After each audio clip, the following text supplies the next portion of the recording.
Wendy, welcome. Thank you. I'm so happy to be here. I'm really looking forward to this conversation, which is mainly focused around the research that you've done for your PhD. The main focus of the research is around women mid-career experiencing changes. You call it a career shock. A career shock is any disruptive event, and it can be personal or professional, and it could be positive or negative. And it's usually outside the individual's control, but it doesn't have to be, that causes you to think about your career. And so if you think about that, an example of a career shock could be you get terminated from your job. It could be that you get transferred to another country for work, or another province, or another state for work. Positive career shocks could be you get a promotion, or you win the lottery. And it doesn't have to be professional per se. It can be both in your professional and in your personal life. And the real key to it is that it causes you to think about your career. And would this be similar to, for instance, midlife crisis or reinvention? We hear a lot about that in mainstream media. A lot of us talk about it. Is that the same or different? No, a career shock could happen at any point in one's life. So let me just backtrack a little bit. So my study is about career shocks, but it is about how a career shock affects someone's personal and professional identity. Okay. And the population that I used to study was mid-career women. Got And it. the reason why I chose mid-career women comes back to a little bit about what you were saying in terms of it is a very vulnerable point in anyone's career or life. It's this midlife, and it could be midlife or mid-career. Mhm. And what I found in the research was that this is a time when organizations have a tendency to overlook individuals in mid-career. In particular, they're no longer the new shiny objects. They're not getting the training dollars throwing at them, or the development opportunities. There's a perception by organizations oftentimes that these individuals are loyal, and therefore they don't need to have as much pampering or support. And that a lot of these individuals or organizations feel that these individuals, as I said, are loyal to the organization and will likely not leave or may not leave. And so I was really interested in that population because of all of the things that are going on in midlife. For instance, for women, they have the challenges of both the spillover effect in terms of what happens in their professional life can spill over into their personal life, and what's in their personal life can spill over into the professional life. Things like caregiving and the sandwich generation and all that. And so there was a particularly interesting population that I wanted to study. And I wanted to understand how these disruptive events, these career shocks, impacted who they were, their sense of self, and what happened when they experienced it. And I know that you're focused mainly on women, but did you find in Yes. research that something similar happens to men as well? Interesting. So the research that I found, and this is would be another would be a great area of research to add on to the study that I did. Although I did not specifically study men, I did find that in my research, as I was looking through it, that although men and women experience the same number of career shocks in their lifetime, women experience more detrimental impacts. And that is because a lot of this is the social aspects of what women go through. For instance, women often have much more fractured careers than men do. And they also have stereotypes that they have to push back against, as well as the caregiving responsibilities. And so, although I did not research men in particular, some of the experiences that men have with career shocks that came up. Now, one of the things that I will say here is that it's important that as I looked at the career shocks career shocks was just kind of the vehicle. What I was really interested in is what happened to it, the identity piece of it. And what did these career shocks, these disruptions cause from an identity, a sense of self perspective? And what I see, and when I talk about my research with um, male colleagues and others, is that they do see themselves experience some of the same identity issues. Now, I can't generalize that out to men because I didn't study men, but it certainly is an area that would be interesting to do. So, what have you found in your research when it comes to women and as they're going through this career shock, specifically at midlife? What kind of identity? So, what I found is that when a career shock happens, it is fundamentally an emotional devastation to the individuals that's receiving it. But what I found was that it acts as a catalyst for identity transformation. Mm, Even though it has all of these other qualities to it, it really does precipitate this identity transformation journey. And it leads women in the population that I studied and the participants, it leads to a more authentic personal identity that's around personal values and self, in a sense of self. And I'm smiling as you're saying all of this because without any research, I've been going through sort of my own changes and I've been spending a lot of time talking to women that are within my age bracket that are sort of at this mid-career. And those are the type of words that I'm hearing women say: identity, reinvention, being more authentic, coming back to ourselves. What I'm picking up that women talk about spending the first few years of their life, career, dedicated to others, to their employer, to their husband, their kids, dedicating a lot of time and energy to everyone else and putting themselves last until they start hitting their 40s and 50s. And all of a sudden, it's almost like a moment of reflection that they look and start asking questions about, what legacy am I leaving behind? My kids are growing up. I'm more confident in my career. Some might be going through a divorce. And they just start asking a lot of deep questions. What have I done for myself? Who am I? Have I fulfilled all of my dreams that I dreamed about back in my 20s? Those are the things that I'm hearing. Have you found the same through your research? These disruptive events are becoming a lot more common. And they're a lot more common occurrences than rare these days. And I think the way the world is right now is that we're going to have more than one career shock in our lives. In fact, we're going to have multiples. It's just what we need, or it's just how the world's operating. And so, wouldn't it be nice to know how these events impact us psychologically from an identity standpoint?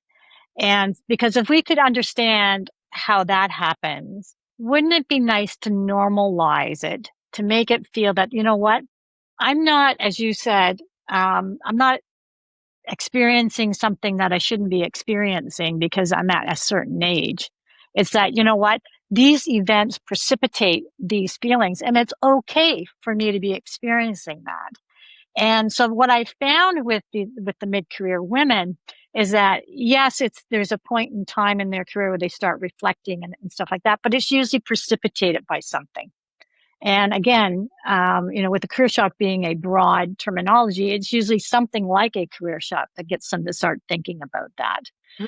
And so what I did with my study is that I actually found that there is a journey that women, my participants, go on, that takes you through 4 different phases to bring you out to the other side on this authentic self. One of the phases involves this deep reflection and Mm, self-examination that you spoke about.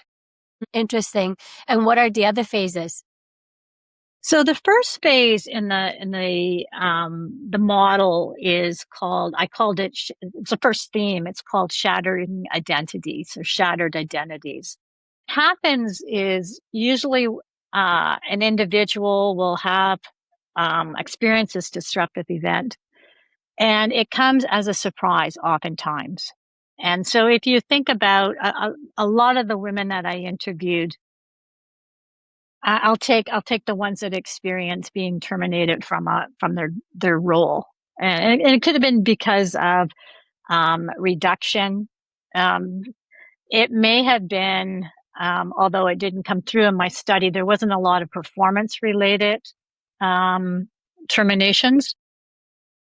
Could be because of mergers and acquisitions. It could be just because the company is closing.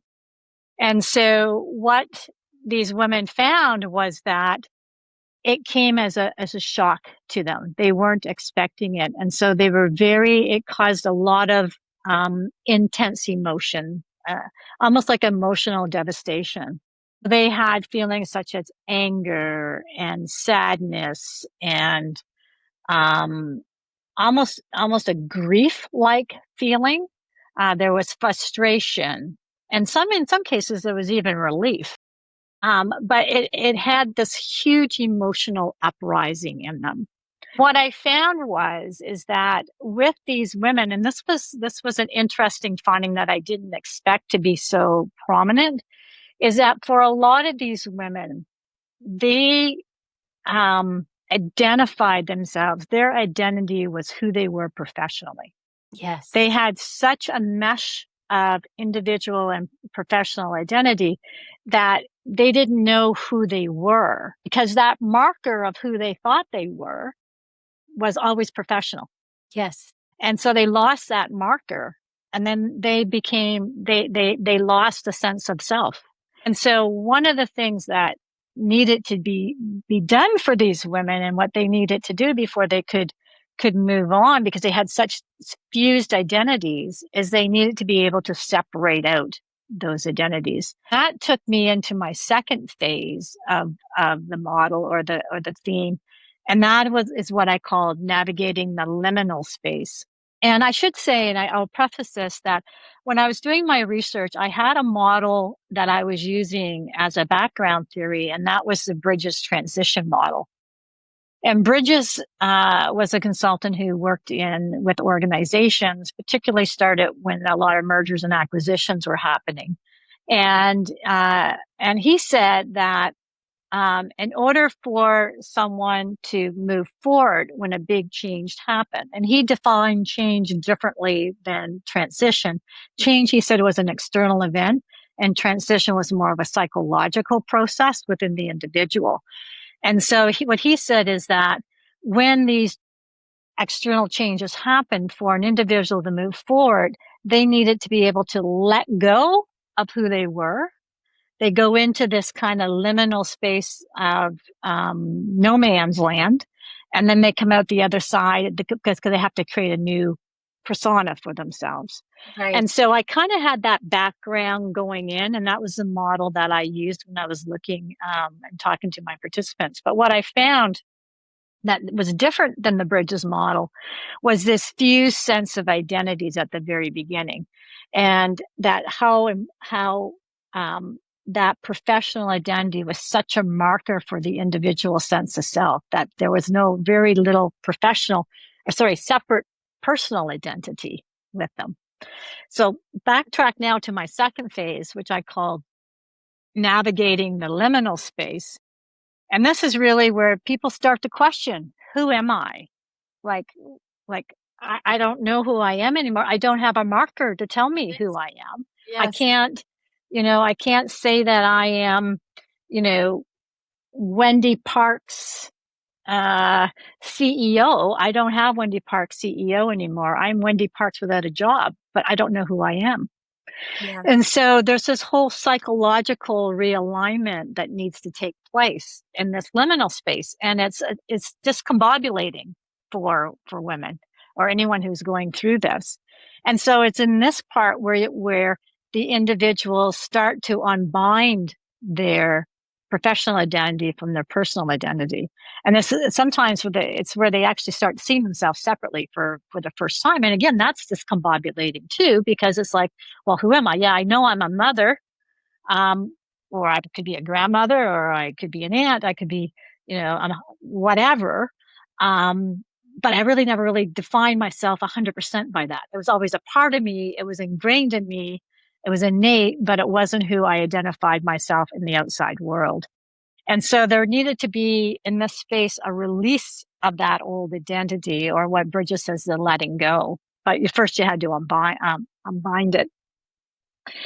And what I found was there's a whole bunch of things that impacted how fast an individual went through this liminal space to get to the other side. And so, for instance, when these events happened, the first thing for the majority of the women that I interviewed, they had self-blame. Well, it must have been something I did. Mm. I must have been at fault. And they had this fear of failure. It's like, I don't know, like, what if I fail again? And there's a lot of other factors, such as others' expectations.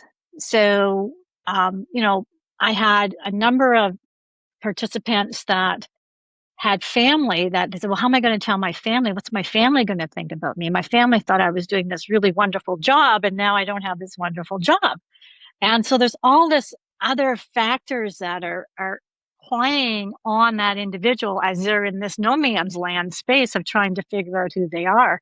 And as you can imagine, and as all of us who go through anytime that we have an identity impact, it can be a very uncomfortable and a very almost a depressing space to be in. And so what I found as they transfer through that, there's a lot of self-reflection and self-examination that goes on. And what I found is that for some people, they do it deliberately. And for other people, it just comes because of the situation that they're in, and they may not necessarily realize that they're doing all this work. And so they go through the next part of the journey, which is, reclaiming their identity agency. And as you can see, I have Write Your Own Story and behind me, and that has inspired me very much throughout my career. And so I call this Reclaiming Identity Agency and Writing Your Own Story. And this is really where, they really get into that self-examination and reflection. And what I found with my women participants is that there's been a shift that moved away from that professional identity into this personal identity and what's important to them. What is it that I want to do, and what is it do I want to be? It's more like your authentic self comes through. So there is a movement that pushes that professional identity away and brings in this personal identity and a whole values realignment. And it's in this space too that they start. What I found is there's a renewed sense of self that comes out of it, which pushes you into the next one, which is the living values aligned identity phase, or the fourth phase of it. And this is where embodiment and integration comes into place, because now I've done my reflection. I'm getting excited about what I want to do. I'm embodying that. And now I'm integrating in that I am looking for a job, or I am doing something that I enjoy, that aligns with who I am personally. And that's making me a much more authentic person. And so I'm putting up boundaries or guardrails. I don't want to work in a job or an organization or do something that is going to impact my authentic sense of self. And so, one thing could be I want more work-life balance. Well, I'm not going to work in a company that doesn't allow me to do that. Yeah. Or, I want to work remotely. Or, a lot of women, and this was found in other research, is at this particular point, a lot of women from an entrepreneurial standpoint, this is where they make the leap, that they become entrepreneurs because they've always wanted to do it, but something's held them back. Now they have this sense of freedom that they feel, I know who I am. I'm willing to take this risk, and I'm going to do it. And so there's this renewed energy and excitement that comes in this phase of it. And it's not only, how they're thinking, but it's actually how they're behaving. They're now integrating their behaviors into this phase. And so it's almost like this identity rebirth. So Bridges talks about this new beginnings. This is where this phase comes in. And what I found when I talked to the women is that, you know, I talked to them about their careers, what they've been doing, and you know, some of the things what they've done and where they are now. And after they talk to me, they go, "Oh my goodness, I never realized how much growth I had." And it wasn't until they started talking to me. And what I found is that for most of these women, it was all done unconsciously. And so this growth was almost through an unconscious state, but they did not realize how far they came. They had more increased self-confidence. They had a belief in their self-worth. They felt that they could do anything. They were more less risk intolerant. They just really had this whole resiliency mindset. And it was a really neat thing to see. And one of the things I will say, though, is that this is not a quick process.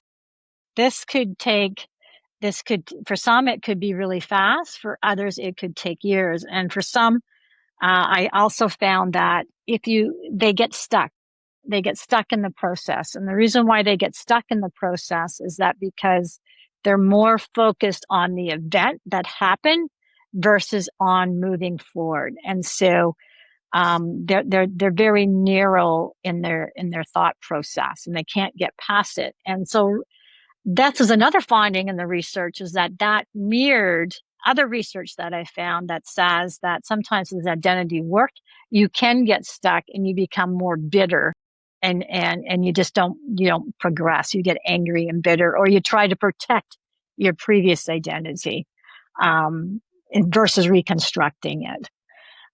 So I know I said a lot there. I have a whole bunch more to add within these pockets, but I'll pause just in case you had a question. And as I'm speaking to other women, I hear so many of their stories in what you've just shared. And one of the things that I have been trying to separate myself from my silo that I held for so long is to try in my limited capacity to change how we engage with one another, because the first thing that we say as we meet someone is, "So what do you do, Wendy?" And therefore you're expected to have a title. And if you don't, people look at you as if there's something wrong. That's been the hardest part for me, is to not identify myself as my title. I struggle. How do I answer this question? And you know what? And that came out in spades in my study. That was one of the markers that these women lost when they went through these events. And it was really hard for them, because that's what we do in society. We ask, "So what do you do?" Yeah. And so these women, that was extremely difficult for them, because it added, even instead of, it almost was a shame thing for them, because they couldn't say what they did. And it's, that neglects and null and voids like this tremendous journey that they're on. And it's too bad, because we need to start thinking about these career shocks as disruptive and more as from a catalyst of growth. And so how do we start educating to have communications around that's not just focused on what you do professionally? And that leads me to the next thing. My kids are at this age, 14 and 16, specifically my daughter who's 16 going into grade 11. She's now expected to start thinking about, what is it that you're going to do, Sophia? Because you're going to go to university soon. As a mother now, I'm looking at this and saying, how can a 16-year-old know what she wants to do? Her view of the world is so limited. She only knows school and home. And so if you ask her, what do you want to do? It's going to be limited and biased to what I tell her she should be doing. And a lot of parents default to being a doctor or a lawyer, because as a society, we seem to focus a lot on those careers. We view them as being something that everyone should be striving towards. Then we're really taking away from Sophia her authentic self. I'm imposing my own views, biased views on what she should be, versus taking the time to figure out who is Sophia. And that comes back to that whole, one of those other contextual factors that run through this as to why women get stuck in this liminal space, with that self-blame, is that others' expectations. And so I had one particular participant who the family had a view that if you were not a lawyer or a doctor or some other top ranking kind of profession, then it was embarrassing or you weren't fulfilled. And Yes. so, yeah, and it wasn't anything that she wanted to do. She knew intuitively what she wanted to do, but she couldn't get past that because of these others' expectations that were weighing her down. Expectation. And if you think about the systems, right, to bring it back to school, I've had some conversations with guidance counselors to say, why aren't we spending more time actually assessing who is Sophia? What are her likes? What are her interests versus just asking her what she wants to do? A human's brain, and you would know this more than I do, I believe it continues to develop until we're 24, 25. So at 16, we're going to ask her what she wants to do. I try to do that with my HR background with Sophia. What am I seeing in my daughter? What is she gravitating towards? What are her strengths? How have I seen her since she was a baby? There are certain things that she demonstrates to me that, for instance, my son doesn't have. So I try to lead that way, but not too many parents do, nor do they don't have the knowledge or the time to do it. They just kind of expect the school to do it. It just kind of raises so many other questions. So I'm going to push you a little bit on that Yeah. and take that lens that you just said and think Yeah. about that as women in organizations. And so how often do organizations say, well, what are your interests? What Yeah. are some what are some of the let's work and figure out what kind of skills that you're really good at. Yeah. Some organizations absolutely do that. But a lot of organizations don't take the time to really want to understand Yes. what it is that makes me tick. Like Yes. what is it that I would be really interested in? And how Yes. can I nurture that? I love that. That reminds me, I think of a book that I once read is about positive leadership, where we need to spend more time in the space of understanding who is Magdalena, what are her strengths versus what organizations seem to do a lot is most development plans focus on what my gaps are. Well, my gaps are not going to get any better. I might improve by 5-10%, but why are we focusing on my gaps? Should we not be focusing my development plan, the formal development plan that goes in the system that's being reviewed with my leader? Should it not focus on my strengths and increasing that so I can be the best that I am already at those things that truly stand out and make me different from others? And that's one of the, when we talk about what are some of the things organizations can do, and I'm sure we'll talk about that. But that's one of the things that is really high is think about these job crafting or career crafting type of workshops versus trying to, just focus on trying to fill a gap, what my gaps are versus looking at my interests, my strengths, what opportunities there might be that might support that.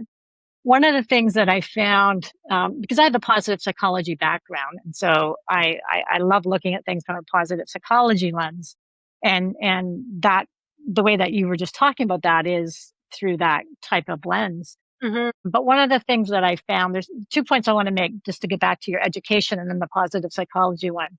Mm-hmm. On the education piece, sorry, I know I'm all over the place here, but on the education piece, one of the factors that came out again through a lot of these women was this dissidence between what they went to school for and what they wanted to do.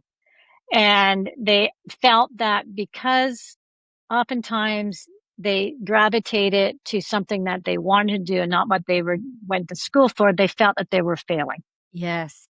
And then the other part of that was that when they had a disruptive event that caused them to knock them off the path of what they went to school for, they were very concerned about, well, all my classmates, look at how well they're doing, and I can't even do this. Now I'm knocked off this path. And so this whole school thing, there was a big dissidence in what they thought they should be doing and what they got their degree in versus what they sometimes internally what they really wanted to do. Just by going back to the positive psychology piece now, is that as I mentioned, there's a lot of factors that will influence how long you're in that liminal space. Mm. And one of the things that I found is outlook. And those women that I interviewed who had a positive outlook had a tendency to go through the liminal space much quicker than Mm, those who had a negative outlook. interesting. And that comes back to the theory of positive emotions, the broaden and build theory of positive emotions that Ferguson did. And so her theory states that when you have a positive emotion about something, you broaden your view. So you see things more holistically. And Mm, so you can assess, analyze, and go through things because you're looking at things. You're looking at that there's more opportunity to it. When you have a negative outlook or a negative emotion thing, you tend to narrow your focus. And interesting. because you narrow your focus, you're so tunnel vision that you're not necessarily giving yourself all the opportunity to get through things. Mm, And so those who had that more positive outlook had a tendency to go through this liminal space at a much quicker pace. Whereas those that had that narrow or negative outlook, again, focused on the event versus trying to reconstruct. And so it's a big difference. And one of the things that we should consider, and organizations need to consider as they're looking for supports for individuals that are going through these events, as to, what kind of things can we do and educate on so yeah. that individuals get some of these tools in their toolkit. And did you find through your research strategies that people can leverage if they do get stuck in one of the phases? The self-reflection Hmm. and self-examination is huge. In terms of, I asked my participants what kind of supports they had, and I think this is probably more telling than anything, is that the big thing that came out was they wanted someone to talk to. Mm, And by being able to talk to somebody, they were able to get a different perspective and a different guidance and yeah. maybe different alternatives. But it needed to be somebody that they felt a trust with speaking to. And so in my case with my participants, church was a big one. Faith came out big. Obviously, family, spouses in particular, were huge. Where from an organizational standpoint, if there were a mentor Yeah. or a coach, they found that to be very, very helpful. Yeah. But unfortunately, for most of my participants, there was lacking in terms of managerial and leadership support. Mm, And in a lot of cases, they found HR to be a lot more operational than they were relationship. And that's unfortunate because I have 35 years in HR and I know that, there's been a big move and I thought we were doing really well on a relational sign of HR, a strategic relationship piece. And so I was very lucky to work in an organization that had that. But there's a lot of organizations out there that don't have that. And I will give you an example, and I think this is a good example that we're going to see more of. And it's another thing that we have to think about, particularly organizations and how to support employees hmm. in the technology world where we're doing a lot more remote work. I had a participant who had worked for a company for 3 years, always remotely, never met her manager in person, never met her colleagues in person. And they always communicated through Teams. She was called into a meeting by her manager and HR and found out that she had lost her job. She was shocked, never saw it coming, had no idea. There was nothing said that there was an issue with her performance. It was just a decision that was made to terminate. And unfortunately, with this company, um, there wasn't any notice period. And so she finished her call. She left her desk, went to the kitchen, grabbed a coffee or whatever, just trying to process it. She tried to go back on to reach out to her manager through Teams and to her colleagues through Teams, and her Teams access was gone. Yeah. So here you have an individual who's had 3 years with this company, with Mhm. her manager and with her colleagues, and she has no way now of getting a hold of them or talking to them because she doesn't have personal addresses or emails. Yeah. And so she felt just out there, like completely out there. And if you think about it, hopefully a lot of companies no longer do that, call you in and take you off immediately. But it happens. Some companies do that. But you think about this day and age with remote work and the fact that more of us are not seeing our managers or our leaders in person or our colleagues. That's your whole social identity. That's your whole professional identity. And a lot of times that's where your personal identity is. And that was taken away from her in a heartbeat. I can speak to that, and I could tell you that unfortunately it happens more often than it should still today, Mm-hmm. 2026. And unless you have someone that says, well, wait a minute, why are we doing this? And I was one of those HR professionals that would say, unless there's compliance issues, I have no reason to cut off Wendy's access right away. She has dedicated 3 years to this company. Can she say goodbye to her colleagues? But it takes someone to actually say it. Otherwise, the procedures are cut it off right away. Yeah. And so that brings me to what can organizations or individuals do and from a support system for individuals that are experiencing career shocks. And I think for me, one of the findings that I'm suggesting from my study is that we have to get away from looking at these disruptive events as career disruptors. They absolutely are, but they're more than that. They're about that catalyst for identity reconstruction. Mm. And so first, forget about focusing on the career aspect of it. Focus now on what does that identity reconstruction journey look like? And so start normalizing the fact that when a career shock happens, there's going to be identity implications. So how can we support individuals going through that identity journey? And so to do that, we need to start having an education out there to say, you know what?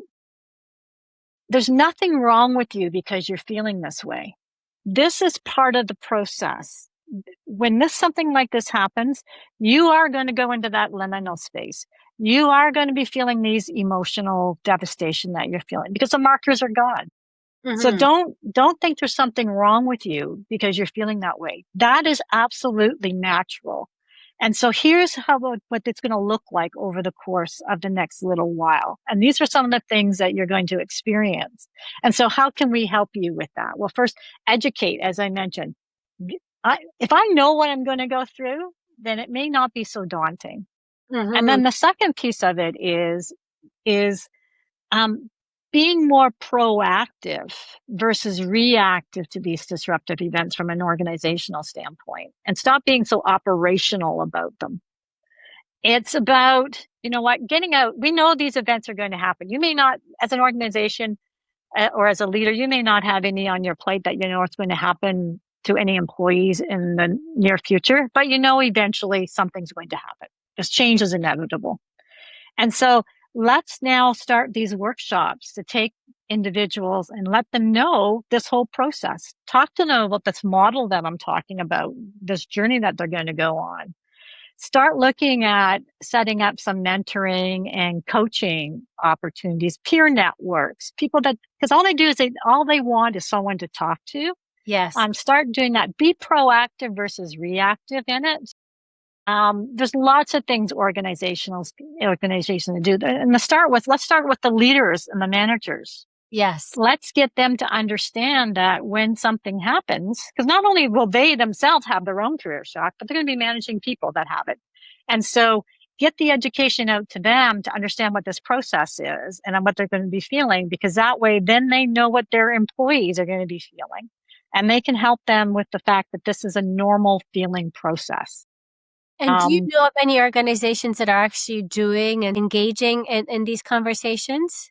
No, I don't Yeah. actually. And in all fairness, there could be organizations out there that are doing it, but I haven't come across any that are being proactive and really understand, because the impact on career shocks and identity has not been researched. So there's been a gap in that. There's been research that says that, yeah, they think there's an identity piece to it, but there hasn't been any that says intuitively that or fundamentally that yes, identities impact. So my research is filling that gap. So now it's time to get out there Yes. and get these organizations educated. But there's also a role for women because again, my study was on mid-career women. There's also a role for women themselves to understand and get educated that this is what's going to happen if I have a career shock. Yeah. So get me out. The onus is on me too to get out there and networking and start figuring out what my strengths are. It doesn't necessarily mean about my job strengths. It could be, what are my strengths? Maybe I have strengths on a personal side that I want to develop. Yeah. And so it's a two-prong approach. There's the organizational side with the leadership, but there's also the individual in terms of that education and normalization. In my space and over the 25 years, I can't say that I've heard necessarily the term career shock. This is the first learning about it, but I do see the similarities with what I've shared with you in terms of the midlife crisis that women go through.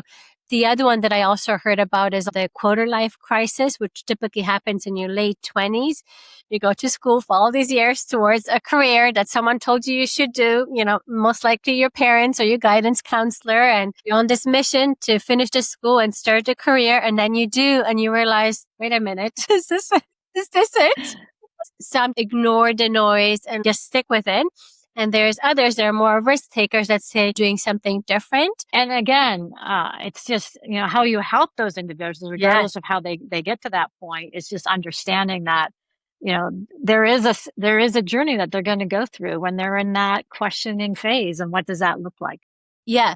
And, to your point, if the assistance and support was at this organization or any organization, it would mean that individuals don't necessarily have to leave, especially if you're working for a large organization of 40, 50,000. So maybe I went to school for finance and I'm working for a financial institution, but because it's 50,000 associates, you can go into marketing, you can go into human resources. If there was someone that could help educate this newly graduated person that, hey, you don't have to quit. Finance may not be your thing, even though you went to finance for school. You're already here. What about exploring this path or this career? Yeah. And that's where development opportunities and Yes. training development in areas of interest versus the role you're on become very helpful. One of the things that I recently came across is that social media will likely save a lot of women because of our opportunity to come together and learn from one another on this platform, where in the past our mothers and our grandmothers, other than being able to speak to the neighbor, they were limited to those conversations. We now have a global platform where women can come forward and say, this is what I'm experiencing. It just takes one brave woman to say, I feel awkward. I don't know what's going on. And women from Australia and US and Italy can come together and share their own individual experiences. Yes. And you raise an excellent point. And so when I talked about educating women themselves, again, just because that was the population of my study, was about, getting out there with peer networks and other networks, etc. For the women that I spoke to who were interested in becoming entrepreneurs, and even though they had that niddling in the back of their mind for a long time, it wasn't until they had this disruptive event and they started to think about who they were authentically that they pushed themselves into that route, is that their biggest support group were on social media about women in these businesses that they wanted to get into. And it was through this support group that they learned, the pros and cons of the business and some of the things that they need to think about, and that they could go into these forums and have this discussion.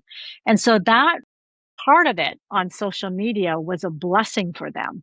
Yes. And they felt that they could do it in an area that wasn't, they didn't feel at risk by going in there because everyone had a common interest. And Yes. so what you're saying is absolutely true. The social media side of that, it's one of the benefits of getting these women that networking. So Wendy, you've done all of this research, came out with informative thoughts and perspectives. So what's next with this research? What will you do with it? Good question. Well, I'm starting with this podcast, getting the information out there. And I've been over the summer, I've been actually talking to lots of people about my research and getting some feedback. And I'm really pleasantly surprised with how interested people are in the Mm. research. It's from everybody. It's from men. It's from older women. It's from sides that I hadn't even thought about, or I thought about, but I hadn't really given it a lot of thought. This research is in particularly really interesting to those individuals who are about to retire, Yeah. because again, that is a very disruptive event. And, when you retire, you go through this. Well, who am I? I don't have my markers. Yes. Yeah. So there's that whole area there. I was also at a community event, and I was next to a woman who was a research assistant for a women's a professor who was doing some studies for women's shelters. And she had mentioned this would be a really good topic to go in and talk to these women who are in shelters, because that's a huge disruptive event for them, and to help them understand and make it feel normal for them that they're feeling some of these things, and Yeah. to help with how do we put supports into place that help through that. So there's a number of avenues that I had not thought about. I was Yeah. always focused on going into organizations and start doing some of these identity reconstruction workshops. But when you think about it, it's not just about work. There's a whole avenue and openings of opportunities out there. And I just want to get the message across. I just want to be able to normalize what individuals are feeling, so that they don't put even more external pressure or internal pressure on themselves. I love that. And thank you for doing this very important work. And now, just to kind of close things off and bring it to your business. So you have your own business. So how does this research fit in with what you do? Sure. I spent 35 years in human resources. And after I left that, I went into M&A consulting, because I did M&A, mergers and acquisition work on the HR side in my corporate world. And then I went into M&A consultant, and I found in the M&A consultant, I was always on the employee side looking at the impacts. And so that got me into thinking about this whole employee experience. And then from there, I also did my positive psychology certification. So it kind of everything kind of molded. So I created my consulting company called Spirited Robin Consulting. And it's really to blend all of those things that I know, looking at it from a purely human lens, and looking at what can we do to make things better, and what can we do to help the well-being of individuals, and whether that's through organizational practices or individual practices. But what can we do from a lens of what's important and what's going on in the world right now?